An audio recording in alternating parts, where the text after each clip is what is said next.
Welcome to My Therapist is Out. Each episode, we talk with a therapist from Open Space Therapy Collective or LGBT community members about mental health and building community. This week, your hosts are OSTC therapist Allison Smith and Gio Nigro. Both therapists are licensed clinical social workers.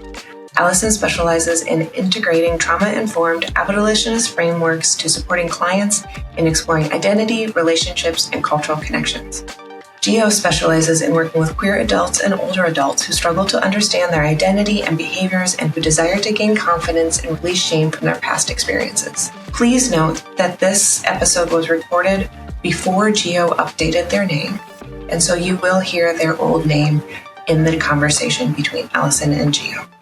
As we dive into today's topic, please keep in mind that this is a mental health podcast. We will talk about sensitive and difficult issues that are not appropriate for all audiences. Please take care while listening. Welcome back to My Therapist is Out. My name is Allison, she, they. I'm a licensed clinical social worker at Open Space Therapy Collective, and I'm here with... My name is Jenny, they, them, and I'm an associate clinical social worker with Open Space Therapy Collective. Thanks for being here. Yay.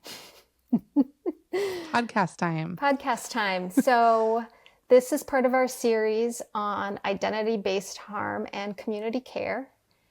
And we have had a couple episodes in this series, starting with our intro by Ernesto on Beyond the Wounds, identity-based harm and community care, followed by an expert episode with Jose Rosario from Phoenix Empowered, who specializes in trauma recovery and empowerment from identity-based harm. Check out episode 71, Exploring the Relationship Between Embodiment and Community Care, or episode 57, How Mainstream Therapy Often Fails Marginalized Clients. Identity-based harm and community care. So what does that mean to you when you hear those words, Jenny? When I hear the words identity-based harm, I think of any type of violence, discrimination, microaggressions, denial of opportunities based on an aspect of your identity, whether that's race, orientation, gender, ethnicity, immigration status, age, anything that someone would consider their identity, using that as a basis to denigrate, belittle, or exclude. That's a really good definition. That's better than the definition for like protected classes and more comprehensive. So fair. I'm going to go with that. Yeah, I'm thinking about like hate crimes and microaggressions and everything in between, where life is just a little bit more difficult or there are extra challenges because of who you are or where you grew up or what you look like or how you're perceived. And it's like playing the video game on like a harder mode. And because of intersectionality, all these things compound. And I feel like it's good to be talking about, because one of the hardest things about it is sort of the cultural gaslighting that wasn't really a big deal or that wasn't really happening. And that can have like a really compounding effect, I guess, because sometimes there was like the incident and then there was all the work you had to do to get support or be believed or manage things, and that can be like 10 times as much work as the first thing was to begin with. Yeah I guess totally. And that's a really good analogy of playing the video game on hard mode, and then like everyone else doesn't believe that you're playing it on they're like, hard you're not mode. that good at this, and you're like they're like, this is like super easy for me, and you're like, well, I'm on a whole different like setting, and they're like, no, you're not, just switch it. Just play it the way I'm playing it. Yeah. And I think a lot about like hierarchy in life, you know, and it's not a thing I'm a fan of.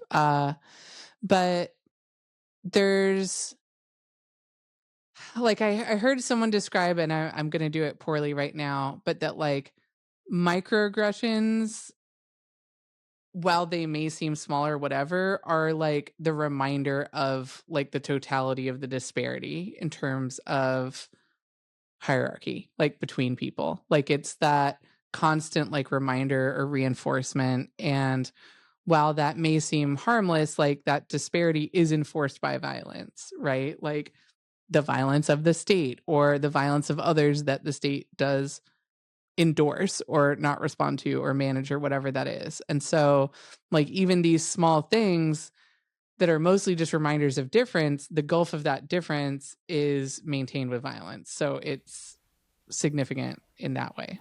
It is. I agree. And this might be going off on a tangent. If so, we can do it. Edit it. But I feel like the term microaggressions, it's like it minimizes the harm because, as you described, it's not like it's just a straight up aggression, but we've made it sound cuter by putting micro in front of it. Cuter and also like accidental. Like, right. Like someone couldn't possibly have known or been like accountable for it. Like you were harmed, but there was no harmer. Like I feel like there's like, I feel like we've kind of come to a point as a society where people are actually ready to like believe people as victims, but that next step of believing the implications of that and what that means about victimizers or the system or the people that they spend their time around or who they protect or what they endorse is like a step too far somehow. Yeah, I think you're right. Especially when you, as you said before, link it back to the actual violence that results. Yeah. Like I believe you had this experience, but I don't believe then it's passive voice about what was done to you, as if it like just occurred materialized. From the ether. It's not actually the natural state of things to have to deal with this. Yeah, I believe that really strongly. I think people believe that like, oh, well, people are tribal, you know, or like it's normal to have like these separations and difference and in groups and out groups and da da da da. And it's like, it is like really not normal to like live in a racist society. Like, and in fact, it's so not normal that it takes so much effort to like constantly push people in that direction in order for it to happen, that must mean that without that effort, like it would fall apart like almost immediately. That it must be such an unnatural state for us that it requires this much investment in terms of like every single type of image that we see and every single form of legislation and every single, you know what I mean, aspect of life, like down to like growing up. I grew up in the South, right? So that's like a post-ish Jim Crow society. But it's like, I even remember being young, being like, oh, even in this cemetery where these people are and where these people are, this one floods and that one doesn't. Like the level of precision and dedication in every single aspect of our life that like goes into reinforcing these things, it's just so much effort. And if it was natural, it wouldn't take that much effort. Yeah. I think that's a really important perspective that we don't often hear. And I think it ties into something else that we're kind of talking about today, which is how like intertwined that is with capitalism and how they reinforce each other. And it's all in the service of maintaining this capitalist structure. Yeah, it's the divide and conquer strategy, right? And we can only be conquered if we are divided, or it just doesn't make any sense, you know? Yeah. That's the whole thing. in the colonies, reporting live from the colonies. Right. I feel like we could keep talking about this forever. Sure. Let's move into how we might see this show up with clients. Yeah. I mean, we're both social workers who I think have done a fair amount of like community mental health work, which is my orientation and I think your orientation. So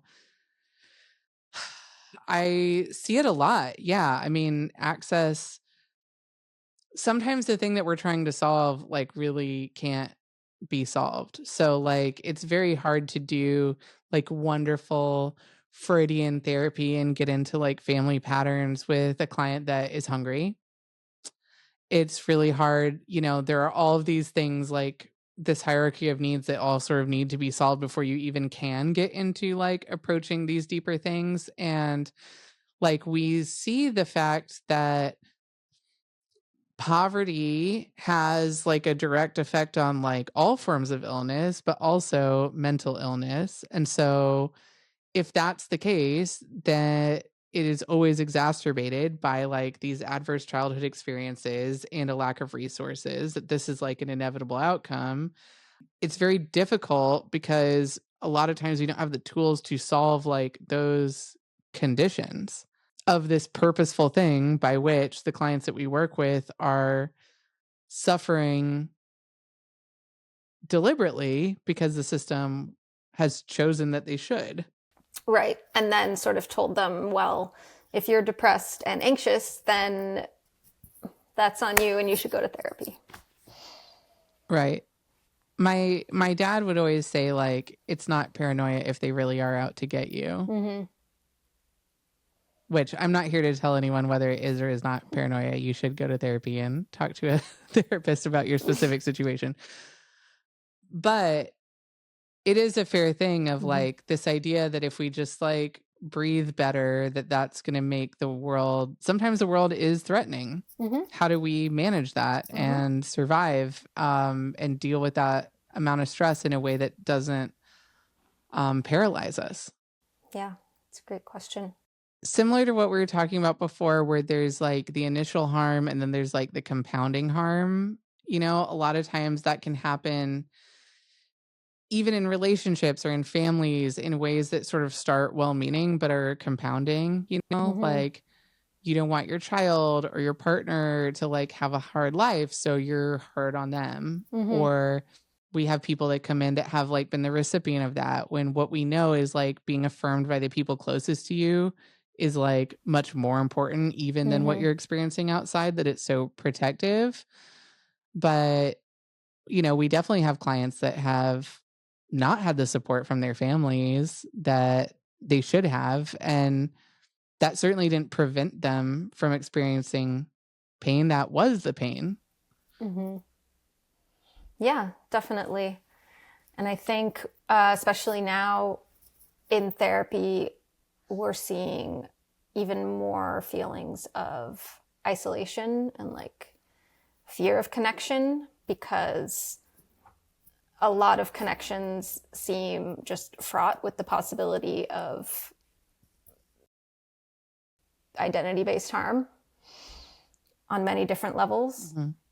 And I think we're also seeing like people just feeling a disconnect between maybe their values and what they have to do day to day in their lives. Yeah. Yeah, I think I see that too. And also like, because of the way that things work now, like what we're calling microaggressions, which are not so insignificant, you're kind of like getting fed a diet of it all the time anyway, just like the news or social media or whatever, where there's somebody who looks like you or thinks like you, or it's you just being like attacked, or the government talking about why people like you shouldn't exist or shouldn't have rights, or some conspiracy theory about why you are the way that you are and why that's a bad thing, right? And so there's this just like regular constant diet of negative messages at baseline. Yeah, definitely. And I think, in this series and in this episode, when we are talking about identity-based harm, right now it feels like that constant stream, like that onslaught, is the number one harm. Apart from like the isolated incidents that of course it leads to and that it sort of encourages. Yeah. And it also like brings up other things, you know? So like I'll have clients where it's like something in the news looks like this, but then it's like, oh, well, is this now what my family is thinking because they watch those kinds of things or whatever? And so it kind of, you know, reinforces this like pulling away, or like you're knowing that other people are getting these messages too. So like it hurts you, but it also hurts, like you're saying, your ability to connect and like trust others, like your sense of safety in the world is diminished. And I mean, I think that is the intention of it. A thing that I will say seems to be helpful is like being in real life, like going IRL. So like if you're just watching the news, like even we're in like, I mean, I'm in LA. And so like if you've watched anything, it would seem like we've been like under siege for like a long time and that there is no normalcy of life or whatever, right? But when you're going out and connecting people, like that isn't the whole experience. And so clients that have an outlet of activism are getting these other messages of, look at these other people who work together and show up for each other and are protective. And if you're only seeing like the messages and things online or from family or whatever, you're only receiving, no one will show up, no one cares about you, and you don't matter, and you're disposable. And so it is really important to be connected to showing up for others and being in situations where you see that people do that, so that you can have that, you can receive that as well. Absolutely. Absolutely. And that's exactly what we're talking about in terms of, you know, that's such a huge part of community healing. And a lot of healing can and does take place in those activist spaces. You know, for those of us who maybe like are not outside cats and we're more indoor cats, you know, there can be a tendency to withdraw further and just kind of get into this cycle of disconnection and isolation.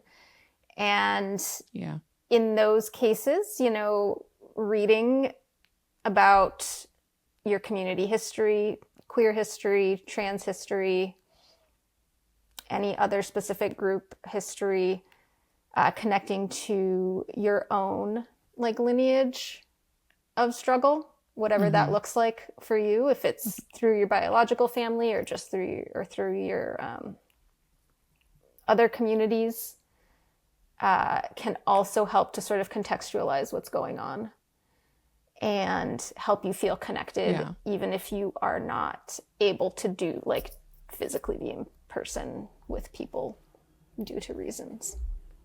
Yeah, there's so many ways to kind of like change your diet of what you're taking in, you know? And if there are ways to like do things for others and show up and like do activism, wonderful, great. There's also, like you're saying, like absorbing art by people that are involved or supporting, you know, whatever, it's this fundraiser or it's this event or reading. And I also really think it is so important to like connect to yourself in place and time, because it's so easy to get to like every 2 years or every 4 years, like this is all that exists and you can't see any further than that forward or behind. And it is very hard to like build a life and to build community under those terms. But while we are living in like really shocking and really scary times, there is nothing that is happening that we haven't survived before, like collectively. And that doesn't mean that there aren't individuals who are being put into impossible situations, but I mean like as a community, right? And being connected to that and to like those voices and to, like you're saying, your own history of struggle and how you got here and what it means even to be here, alive and existing openly, or to whatever that means to you, is like pretty revolutionary in and of itself. Yeah, it really is. When you look back, yes, this is the worst that it has felt in our lifetime. Like, as, I don't know, I'm an elder millennial. And, okay. And also, at any other previous point, we probably could not be having this conversation like in this format for this audience. Yeah. And we're going to keep doing it until they stop us. Yeah. Yeah. Exactly. So that our like cultural descendants will have this as part of their history of this point in time and what queer folks are dealing with right now and how they're navigating the situation. Exactly. Like, people worked really hard to hand us the space that we have. Mm-hmm. And hopefully we'll get to enjoy it. But if not, then hopefully we can hand it to the next ones and just be a part of that chain. Mm-hmm. And I think sometimes when it's like remembering that you're also looking out for others, we're just stronger together, right? Mm-hmm. Like, survive together, die alone. It's harder to pick out any one person. It's harder to, like, isolation is actually very dangerous. Mm-hmm. And so these things that make us want to recoil and hide, like, also makes it easier for us to like succumb to nihilism or to be picked off or to end up in things that are really like unhealthy and unsafe and not even really know it, when there is so much protection in the herd, I guess. Yeah, I think that's true. We can be raging and fighting and also enjoying our lives and enjoying like our community simultaneously. Yeah. I think that is a thing too, like with clients, like there is a lot of like guilt of like not doing enough, you know? And I think that also goes to that really short-term thinking of like, this is the one moment of all the moments. And like, it's a marathon, not a sprint. Our joy and our art and our just existence and our families and our relationships, like all of these things, like that's what we're fighting for, right? So if we give it up or we lose it, what's then the point? We didn't win. Right. Right. We didn't win. And also those are the things that are sustaining us so that we can continue doing what we're doing.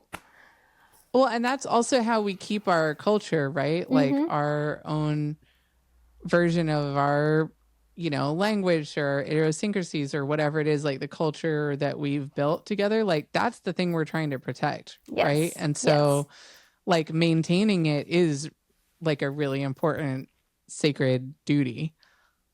Definitely. And I think that's one of the pieces that we're talking about with generational strength and some of the other things that we've mentioned earlier, preserving what our culture does mean to us and how we experience it with others and our humanity at the same time, which is basically what is being done to us now is just a repeated attempt at dehumanization. And the more we are investing in our art and our joy and our connections, the more it's a pushback against the attempt at dehumanization. Yeah. Hey, Renee popping in just for a minute to say thank you for listening. We really hope you are enjoying the conversation today. Any chance you have to rate, review, subscribe, and share with a friend makes a huge impact, and we greatly appreciate it. If you have extra bandwidth and want to support the show even further, you can go to mytherapistisout.com and click the donate button. Any donations from $5 a month to a one-time donation makes a huge difference for us. We're a little self-published podcast, so any extra dollar helps. Again, go to mytherapistisout.com and hit donate. Now back to the show. Let's move into maybe some practical tools. Like, how are we actually doing this? How are we operationalizing these concepts? A thought I have is that sometimes the things that we see on a small scale are very similar to the things that we see on a big scale, right? And so Like when we think of like unhealthy or abusive relationships, like a lot of the features of that, the gaslighting, the isolation, right? Like what are the things that cause you to be trapped and for your world to like really shrink down?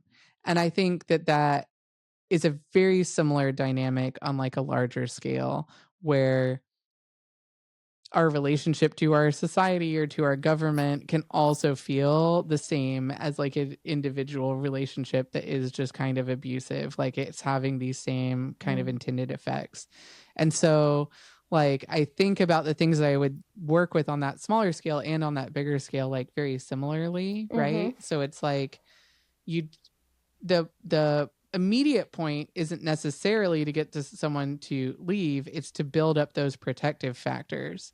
And so if this is the only person in your life, like we need to build up other friendships and other hobbies and other things until you are self-sufficient enough to have the strength to go back to investing in your life. Like it is easier for you to build healthier relationships and escape worse ones when you have these things.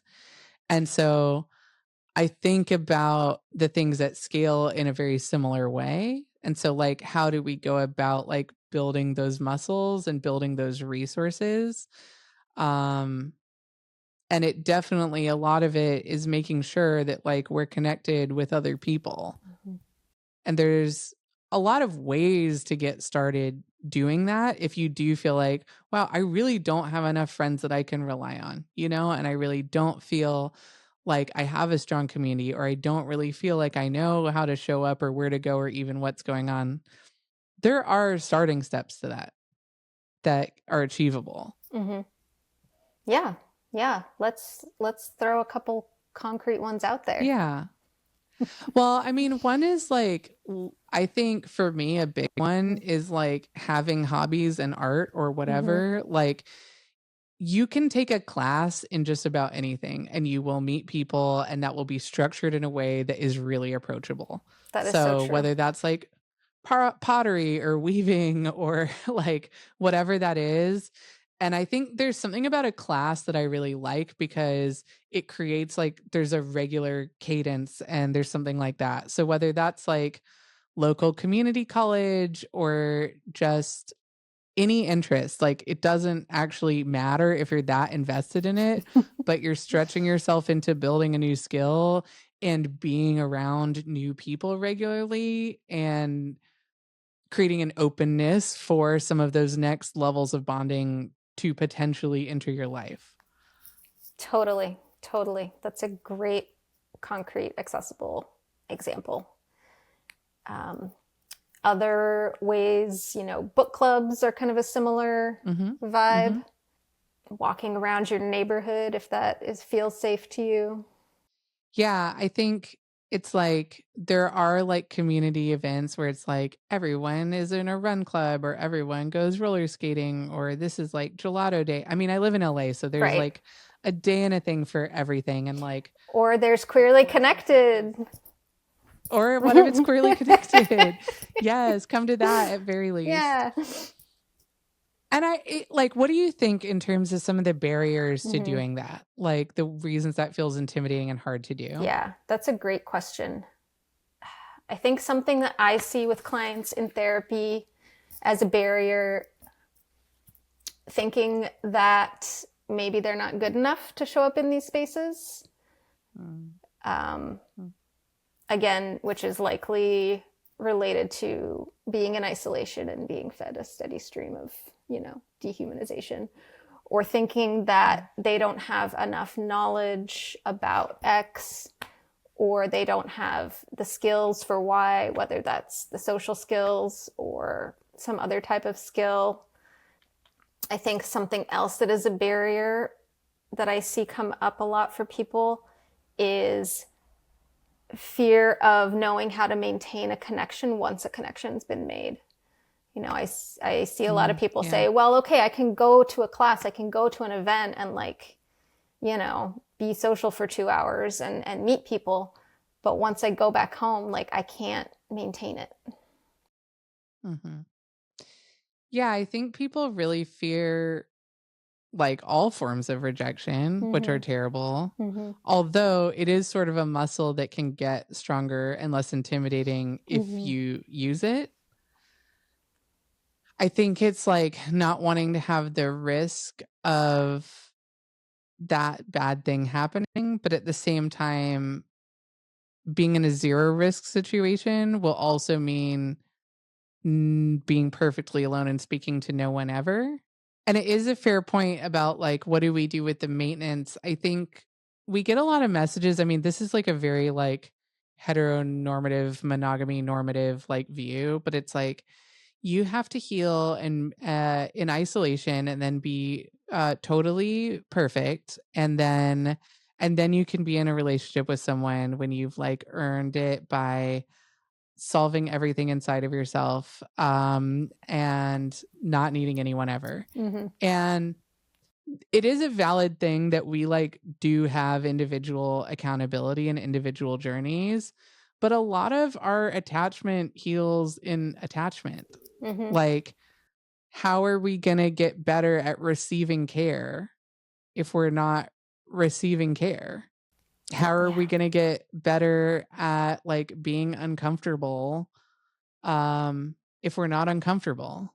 I don't think it's a thing that you can totally like prepare for in the dark. I think in small ways you have to be doing it and trying to push yourself just a little further each time and expanding how far you can get. Yeah. And, you know, picking up on something you just said, it's this mindset of where like, you know, it's not okay to have to ask people for help or need things. You know, that is what we're like, in a very real way, that is what we need to be doing right now, is strengthening those networks of people that we can ask for help and give help to, and to know that like we're kind of struggling in this together. No, I mean, that's such a good point, because I feel like a lot of people look at this stuff and see it as like more things to do. Like it's almost like a form of charity, which like it can be, but that's not the whole point. And I think a lot of people feel more comfortable like giving to others, but like part of showing up is also receiving. It's not just exhausting yourself and giving only. It is actually doing both. And I think that is like the hard part. I think a lot of people really struggle with the receiving part. But if you're showing up and like doing mutual aid, but you can't ask your friend to help you carry the boxes to your car, exactly, it's not mutual aid. Exactly. Right? Yeah. Like, yeah, exactly. You have to receive so you can keep going. Right, exactly. And when we look at generational, you know, examples of this, and what we were talking about earlier with how our communities have survived, did so by accepting and giving and, you know, mutually supporting each other. And we're just not as used to that now as maybe our ancestors were, even 1 or 2 generations back. Yeah, we feel like there's something bad or like you're a failure. But also, and this is like the insidious part, there's a little bit of a hierarchy in that too, where it's like, to receive is very vulnerable. And you're asking other people to be vulnerable to you, but you don't actually want to be vulnerable. You want to have the power to where you're being very generous, but you're not having to be exposed. Right. But that's creating a power differential between you and other people.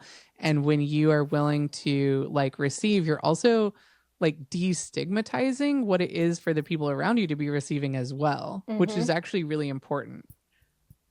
It is. It's huge. Absolutely agree. And, you know, another way that, of course, we can, a resource that we can invite folks to avail themselves of is therapy, group or individual. You know, a lot of the things we're talking about today, like, are things that we work on with clients all the time, talking these things out. And also when I go to therapy, I talk about these things. Like with my therapist, it's really like a good starting place if you're feeling overwhelmed and not quite ready to take sort of a bigger step. Yeah, it's nice to have somebody in your corner. And it's also nice because you can break some of those things down into steps where it's like, okay, I know I want to take this photography class. Like I've identified that, but I just don't. And like having someone who can be like, okay, like fair. Why is it? Like, what is it that's intimidating about this? What is it that feels overwhelming about this? Like helps you kind of move through those blocks without just sitting there and feeling like, well, I failed again today, you know?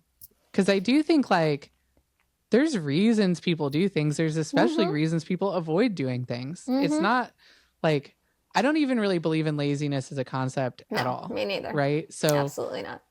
If you're feeling some resistance or some avoidance, like, cool, what is it? Let's get curious about that and find out so that there's something in you that's saying something's unsafe. Like, let's listen to that and find out what it is so we can figure out how to do this in a way that does work for you. Totally. And the relational piece of therapy is also, you know, hugely helpful. It's a space where you can try out those ways of connecting with people and practice being vulnerable and practice receiving help with the therapist, because that's literally what we're there for. Yeah. And I find that to be one of the most impactful pieces of the work of therapy. Yeah, being open and receiving care. Like, it really is like, I really do think of these, I'm saying muscle a lot, but like, it really is like, if you work the thing, it will be stronger, like in general. And like, if you can develop a trusting relationship with someone, especially one that is like structured in a way that is supposed to be safe for you, then you can bring those things outside. But you have to start somewhere. Yes. Yeah. Yeah. So we talked about like taking classes or joining events or meetups and stuff like that. But one of the most important things that for a lot of us is sort of the hardest to do is actually just like organizing and being close with the people around you.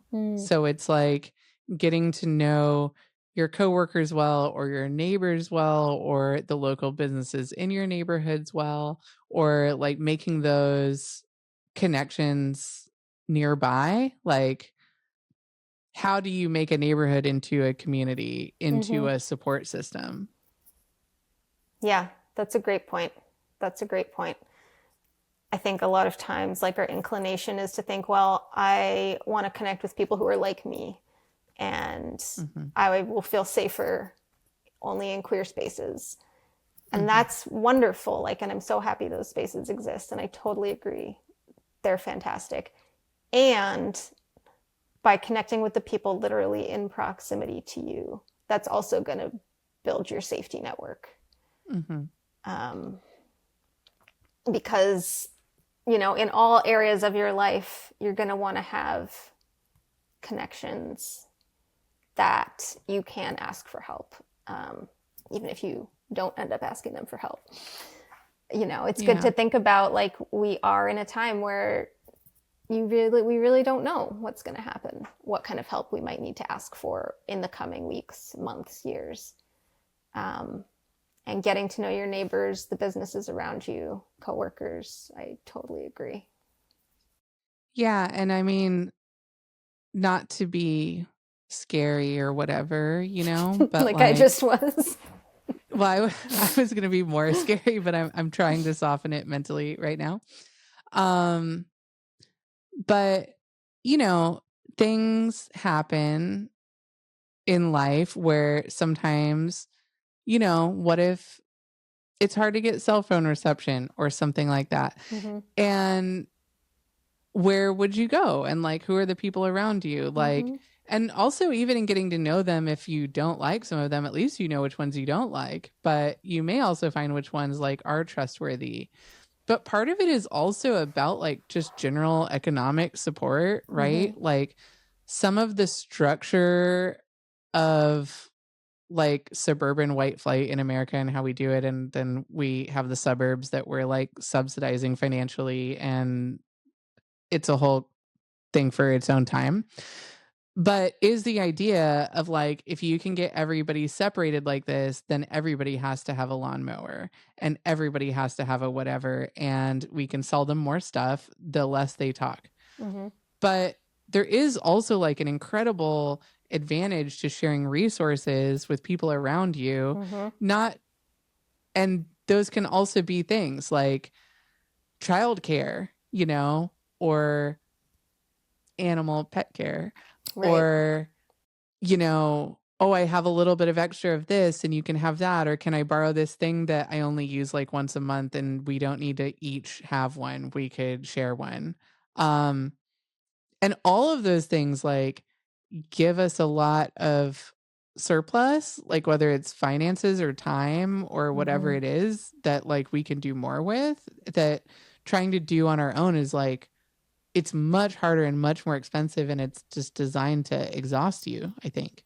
Yeah, definitely. You think about, there's so many different types of support, whether it's informational support, tangible, emotional, like there are so many different avenues that you can exchange types of support.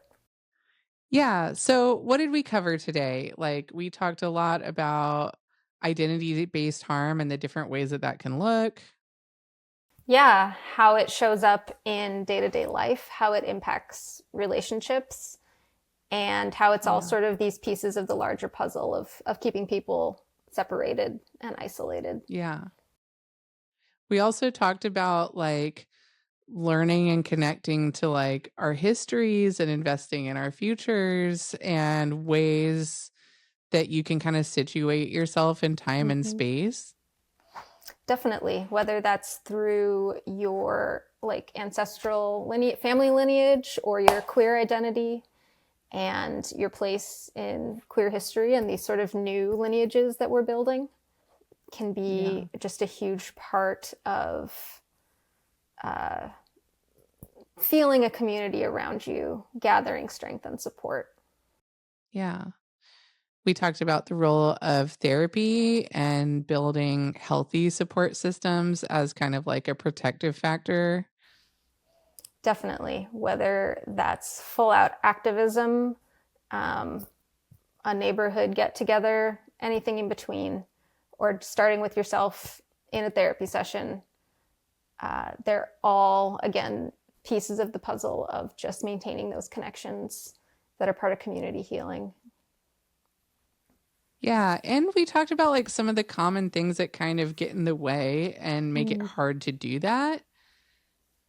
Yeah, which but are it all seems like the big overarching theme. Yes, no, go for it. Say. Oh, I was saying just all the things that get in the way, which are so normal, so relatable. If you're thinking that thing, a lot of other people are thinking that thing too. Guaranteed. Yeah. And it seems like just the biggest value is that we kind of can't go it alone. We have to do it with other people in some way or another, that whether that's in the therapy room or that's in our relationships or that's like in the wider community or the wider society, that being connected with others is a really vital way of surviving and helping protect us, I guess, from all these abrasions. Yeah, totally. Well said. All right. That's it for us today. Let's see. Coming up next, My Therapist is Out podcast is going to take a break as we get ready for our next series, which is going to be Queer Hearts Healthy Starts, Breaking Toxic Relationship Patterns. Yeah, we'll still pop into your feed with a queer moment of joy. While you wait, you can check out some of our favorite episodes. Episode 8, How to Tell If You Are in a Trauma Response with Debbie White. Episode 27, How to Feel Your Feelings with Tara. Episode 36, How to Protect Your Mental Health When Being Misgendered. I think that's you. Oh, You that did is that me. Oh, you're right. So hopefully, I mean, yes, I feel like we kind of scratched the surface today on a lot of different things. But if any of this resonated with you, or you like a deeper dive into any of the things we covered, feel free to let us know. Share with a friend or someone who's not a friend yet. And leave us a comment about what you're doing, like how you're connecting with other people. Like, we're going to learn the most from each other. So let us know what's working for you and what you are looking to try to see more of in your life. And now, for your queer moment of joy. My name is Clark Solak. My pronouns are he, him. And most recently, the biggest moment of queer joy I had was when I proposed to my girlfriend 2 weeks ago. And she said yes. My name is Fafa. My pronouns are she and her. And my moment of queer joy was probably going to my high school prom with my 22-year-old gay best friend. Thanks for joining us.